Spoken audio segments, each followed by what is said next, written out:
Gabi. Ay, hindi. Ano pala siya, guys? Para siyang ubi. Ayan nyo, oh, tingnan nyo. Diba, ang ganda. Sa Tagalog ay, ano yan? Parang ano siya, basta ubi siya. Dito sa amin ang tawag sa waray ay balibaran siya, guys. Ayan. Balibaran siya. Tapos, guys, yung kinakain niya is andito sa taas yung bunga niya. Kung ano yung hitsura ng ubi, ganun din, parang namumunga siya. Pero, yung sa ano naman, sa ubi ay sa ilalim. Pero ito, guys, yung bunga niya, yun ang kinakain niya. Kasi hindi naman siya nagkakaroon ng ng laman, hindi siya nagkakaroon. So, nag-ano lang siya, namumunga lang siya, guys. Tapos yun na yun, yung i-harvest. Ano naman siya, guys, yung ano ba tawag doon? Di ko kasi alam paano sabihin sa Tagalog. Yung ano niya, yung laman niya is maliliit, hindi katulad ng ubi na hindi katulad ng ubi na malalaki, guys. So, yung ubi din kasi, guys, namumunga siya, pero nagkakaroon din siya ng laman. Ibig sabihin ko, pag mag-harvest siya, tatanggalin siya. Doon makikita yung niya, yung pinakalaman niya. So yun ang kakainin, guys. Yun yung binibinta namin. Ganun. Pero ito yung tanim namin, hindi naman to pangbenta kasi maliit nga lang siya. Ano lang talaga namin to, yung pagkain lang namin. Nasa pa yan, nasa 5 months pa yung niya bago siya ma-harvest. So, ano ko siya, guys, i-vlog ko din siya pag mag-harvest kami. Ang tawag dito sa amin ay balibaran or apare, ganun. Doon sa Leyte, alam ko apare siya, guys. Dito naman sa amin, sa Samar, ayan, balibaran. Tapos yung iba rin, basta marami yung tawag sa kanya.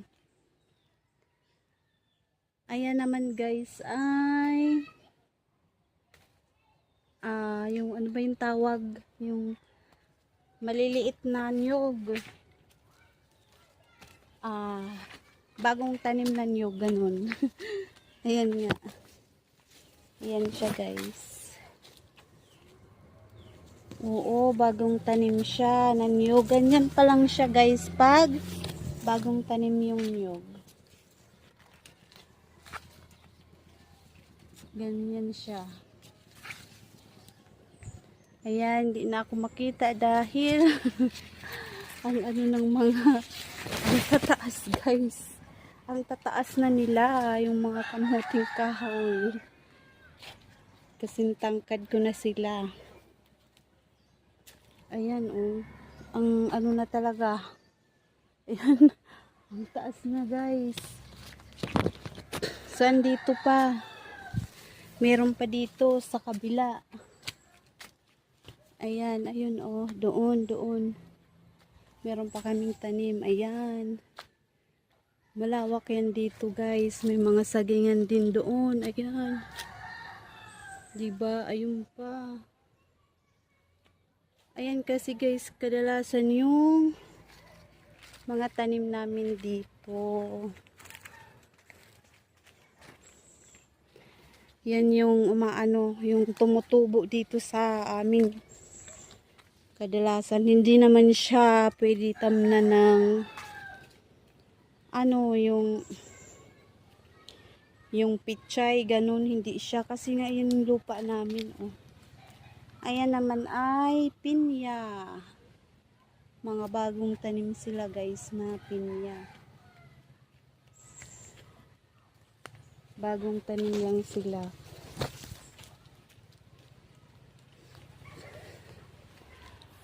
Pag ako'y gusto magtambay guys, nandito lang ako sa mga tanim namin. So, ayan. Dahil napakaganda pagmasdan. Ayan. Super ganda. Ito naman ay santol guys. Ayan oh.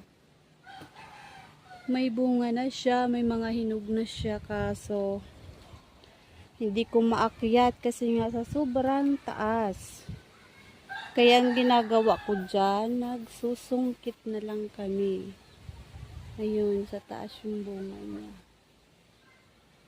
Sinusungkit namin kasi ang taas ng puno niya. Hindi kaya anuhin. Hindi ko kayang maakyat.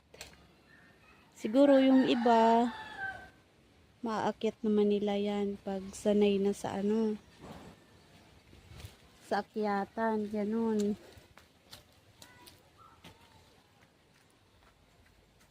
Ito naman ay siya guys, ginugulay din. Ayan. Ayan, ganyan yung niya, yung hitsura niya, yung dahon niya. Napakaganda pagmasdan.